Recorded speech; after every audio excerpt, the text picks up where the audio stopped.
अब छठवें छंद पर आते हैं, जहां पर मुनियों के बाकी 3 शेष गुणों का वर्णन है, राग द्वेष का अभाव इसमें।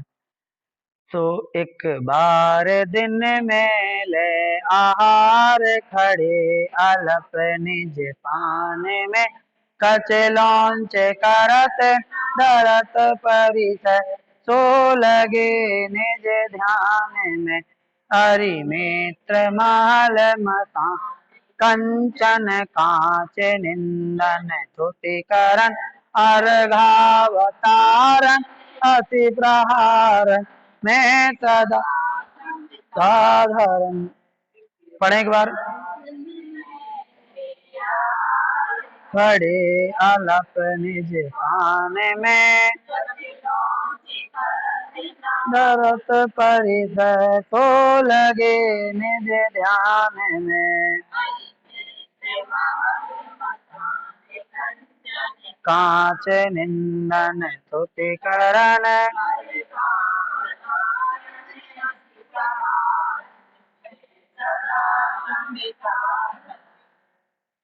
तो क्या है इसमें 3। सबसे पहले तो एक बार दिन में ले आहार, एक बार दिन में ले आहार, दिन में एक बार आहार लेना, ठीक। तो 5वें नंबर का हो गया। खड़े अलप निज पान में, खड़े होकर थोड़ा सा आहार लेना अपने हाथों में, एक बार लेना ये अलग है, और खड़े होकर के अपने हाथों में लेना ये अलग है, 2 हो गए,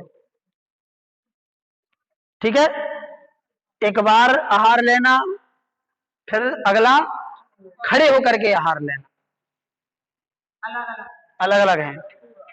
और फिर कच लॉन्च, केश लॉन्च करना, ये तीसरा है इसमें, इस छंद में।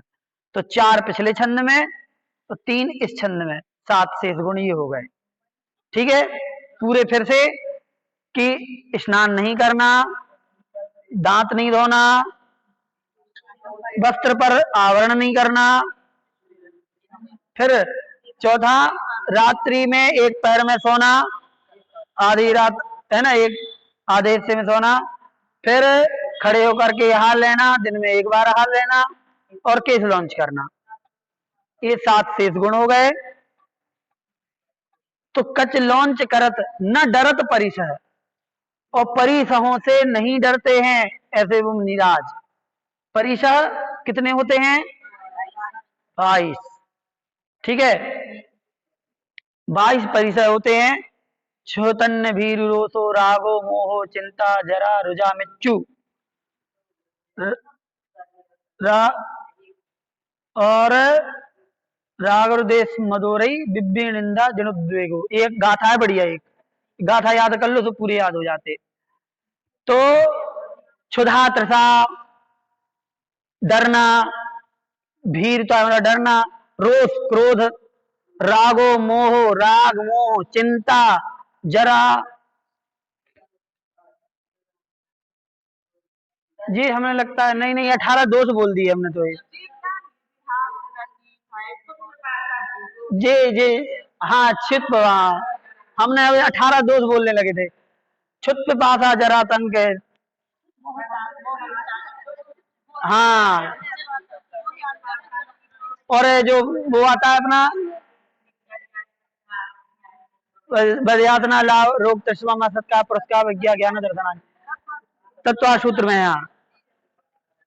और इसमें जो अभिषेक पाठ पढ़ते हैं हिंदी वाला, उसमें भी कुछ नाम आते हैं कि क्षुधा तथा, वो आते जब उसमें हिंदी वाला जब पढ़ते हैं तो उसमें कम से कम 8-10 नाम तो आते हैं। तो ये होते हैं कि यदि मच्छर आ रहा है तो मच्छर से नहीं डरना, ठंड है गर्म है,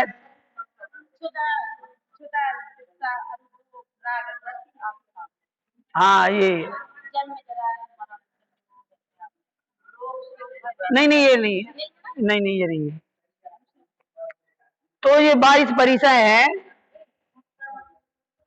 सुना सुना, ये जो 22 परिचय हैं, ये 22 परिसहों में समता धारण करना और सहन करना इनको, और शांति से सहन करना बिना संक्लेश किए। अब कितने प्रकार के आते हैं? अब ये समझ लीजिए कि नग्नत्व भी परिसय है। नग्नत्व भी क्या है? परिसय है, जो वो 24 घंटे सहन करते हैं। मतलब है, हाँ, बाकी चीजें अकेले ठंडी गर्मी परिसय नहीं है, नग्नत्व भी अपने आप में परिसय है। तो ये 24 घंटे सहन करते हैं। इसके अलावा बाकी जो सहन करते हैं तो वो तो करते ही हैं। अब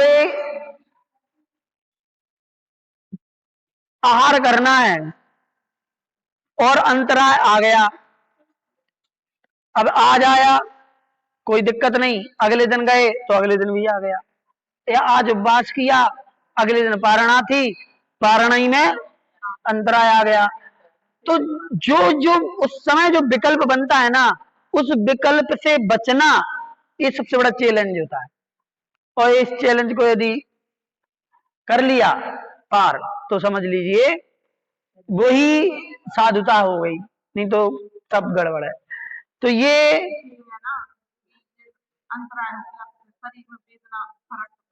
शरीर में पड़ता है वो बात, लेकिन मन में विकल्प नहीं होना चाहिए। मन में विकल्प ना हो।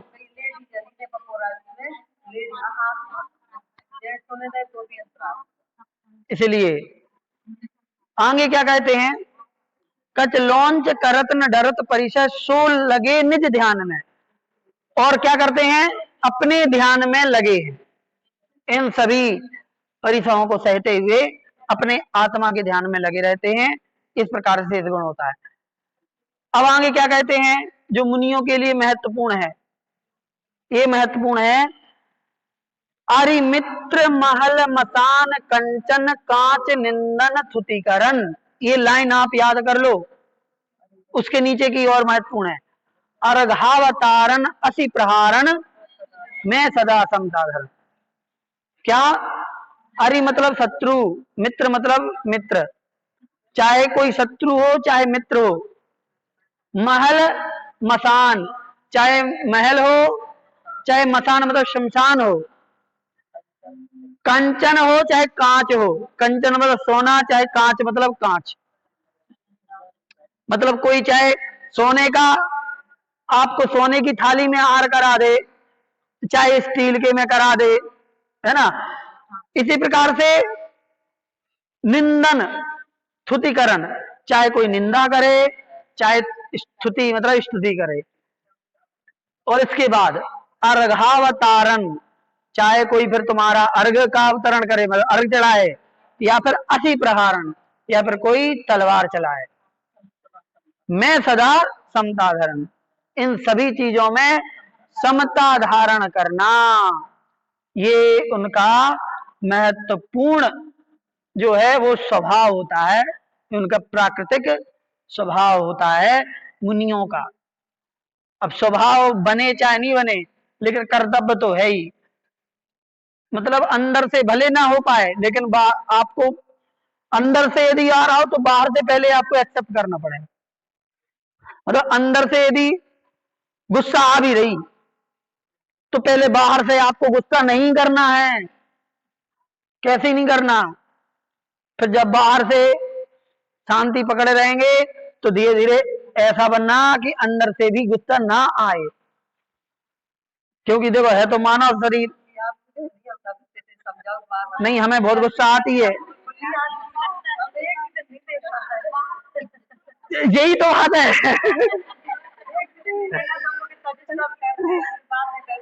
ये हर जगह का पैटर्न होता है, कहाँ क्या करना है ये पैटर्न होता है। भाई गुस्सा में बहुत तेज आती है,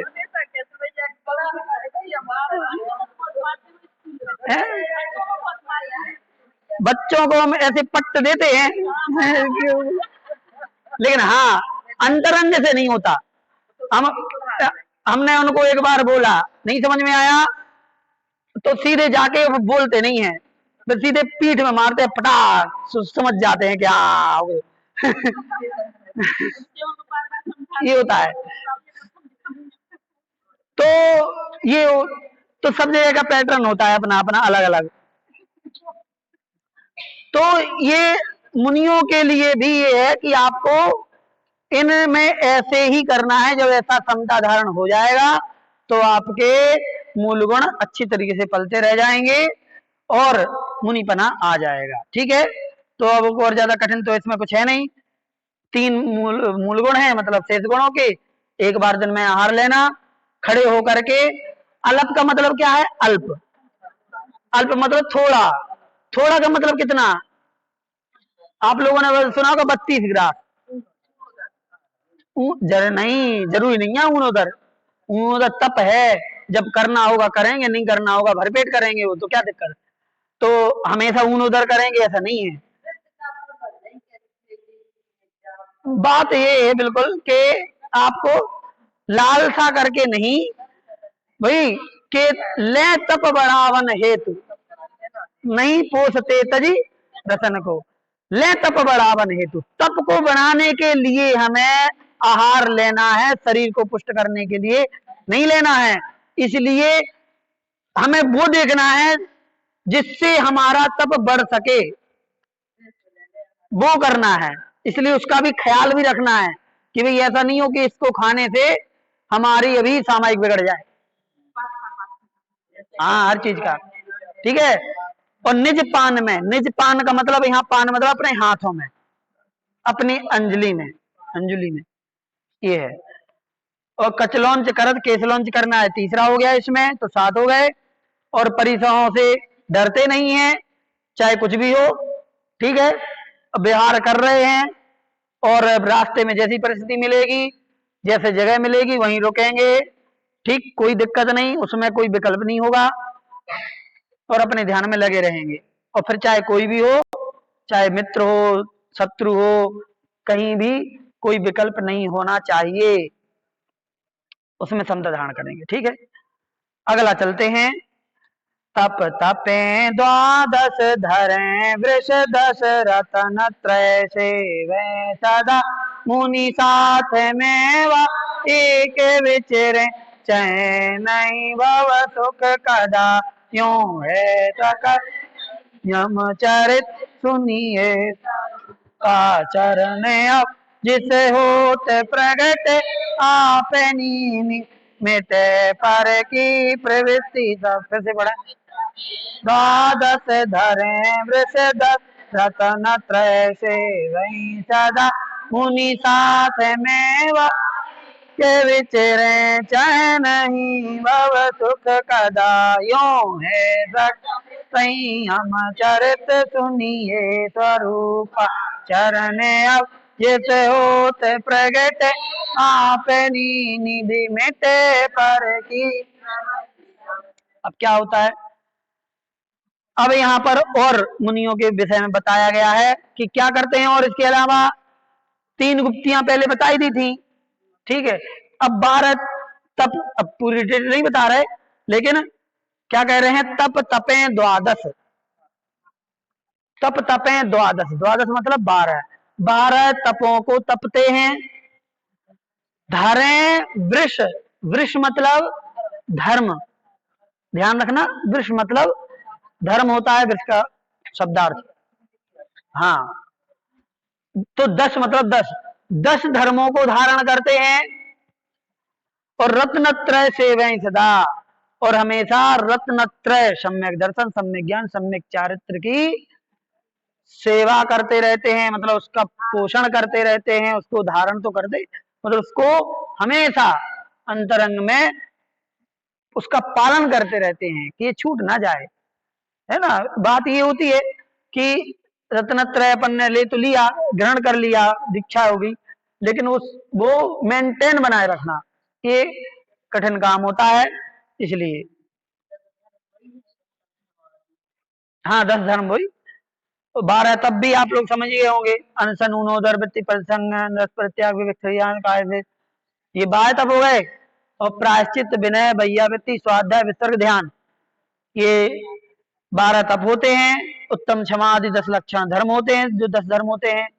सम्यक दर्शन, सम्यक ज्ञान, सम्यक चारित्र, रत्नत्रय होते हैं। तो इनका पालन करते हैं। फिर क्या करते हैं और क्या बताया है, मुनि साथ में वा एक विचरें, चाहे नहीं भव सुख कदा। और ऐसे मुनिराज वो साथ में, मतलब संग के साथ में, वा मतलब अथवा, वा मतलब अथवा, अथवा एक विचरें, अकेले विचरण करते हैं, चाहे नहीं भव सुख कदा। लेकिन कदा मतलब कभी भी, भव सुख ना चाहें, संसारिक सुख की इच्छा नहीं करते हैं। ठीक है, तो क्या बताया कि जब विहार करते हैं तो संग में, साथ में, अथवा अकेले विचरण करते हैं। अब तो आप एक इसमें भी थोड़े से समझने की है, वो ये है कि पंचम काल में इस समय अकेले मुनिराज को विचरण करने की आज्ञा आगम ने नहीं दी है। पंचम काल में उनको संग में ही रहना है। लेकिन जो उनके आचार्य हैं, गुरु हैं, गुरु यदि अपने शिष्य की परीक्षा करके उनको यदि एकाकी विचरण करने के लिए आज्ञा देते हैं तो एकाकी भी कर सकते हैं, लेकिन गुरु आज्ञा से कर सकते हैं। ठीक है, ऐसे नहीं कर सकते। बाकी संग में ही विचरण करने की आज्ञा है। इसलिए जब भी कोई संघ से कोई मुनिराज अलग होते हैं तो उनको एक दो तीन जितने भी वो साथ में उनके मुनिराज होते हैं। वो मुनिराज नहीं है, चुल्लक जी हैं। हाँ, चुल्लक जी, चुल्लक जी तो अकेले ही रहे हैं। आगम में जितनी जगह है तो वे अकेले ही आते हैं, उनका संग में रहने का कुछ है ही नहीं। ठीक है, लेकिन और दूसरी बात कि किसका कितना साधना तपस्या है। हाँ देखो, बस ये हो जाता है कि परिस्थिति विशेष को ध्यान में रख करके आप कैसा करते हैं। ठीक है, यदि 3-4 साथ में रहते हैं साधु तो फिर वैसे समाज में भी व्यवस्था एक साथ बनी रहती है। ठीक है, और अकेले रहते हैं तो फिर वैसा माहौल बनता है। ये है। बाकी रही शिथिलाचार की बात, तो उनकी साधना पर है कि भाई कौन कितना परिपक्व है। ठीक है, परिपक्वता है तो उसमें कोई दिक्कत नहीं है। अब अपने चुल्लक जी हैं, उनको तो कोई लेना देना नहीं, ना किसी के धन पैसा से, ना किसी के मोह भाव से, ना लेना। और आहार चर्या आप जानते ही हैं कैसी उनकी है। तो ऐसे तो उनके, तो ये जो होता है ऐसे मुनिराज यदि हैं तो वो गुरु की आज्ञा से ही जाएंगे अकेले, बाकी संग में जाएंगे। हाँ बिल्कुल बिल्कुल, नहीं गाड़ी से विहार नहीं कर सकते।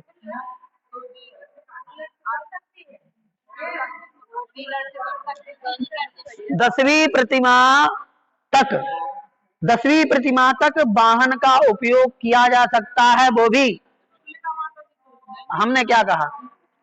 अब करते तो ऐसे तो फिर कुछ भी करते।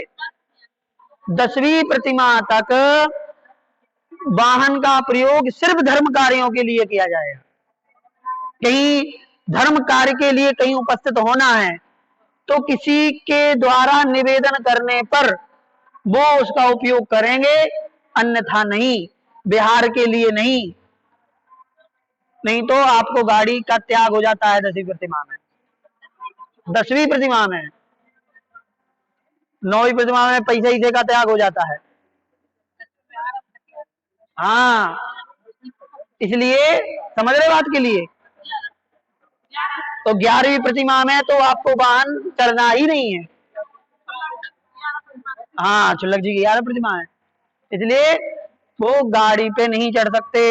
अब अब अब किसी संघ में अब उनकी गुरु आज्ञा ऐसी है कि चलो ठीक है आप चलो तो वो चलते हैं, बाकी आगम की आज्ञा नहीं है। आगम में नहीं है चाची, वही तो हम बता रहे हैं।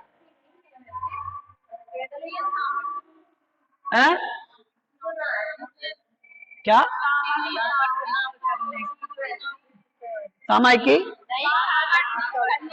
सामर्थ्य अलग चीज होती है, वो उसका फिर मैटर अलग है। हाँ, फिर देखो जब सामर्थ्य नहीं होती तो बिहार का त्याग हो जाता है।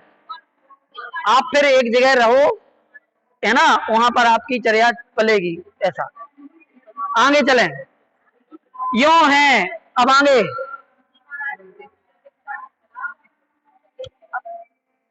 रूटीन नहीं होता वो, रूटीन करना अलग चीज है।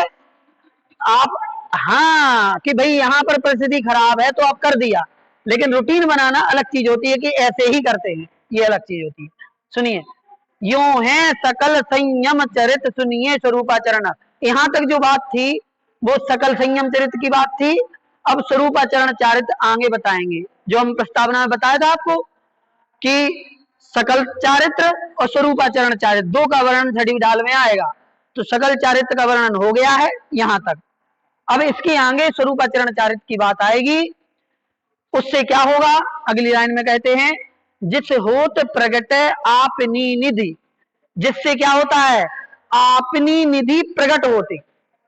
जिस होत प्रगट आपनी निधि, जिससे अपनी निधि, अपना खजाना जो अंतरंग का है वो प्रकट होता है। ऐसे स्वरूपाचरण चारित्र की अब चर्चा करेंगे। मिटे पर की प्रवृत्ति सब, और पर की प्रवृत्ति जो है वो सारी मिट जाती है। दूसरे की जो पर प्रवृत्ति है, पर विषयों में जो हमारा मन जाता है वो मिट जाता है और आत्मशक्ति जागृत हो जाती है। ठीक है, तो इस प्रकार से ये अपना 7वां छंद यहाँ पे पूरा हो गया है। अब कल से अपन स्वरूपाचरण चारित्र पढ़ेंगे। ठीक है, बोधि समाधि परिणाम शुद्धि, स्वात्मोपलब्धि शिव शौक सिद्धि, चिंतामणिं चिंतित वस्तु दाने, त्वां वन्दे मानस्य ममास्तु दे। 9 बार कर्म पढ़ लें।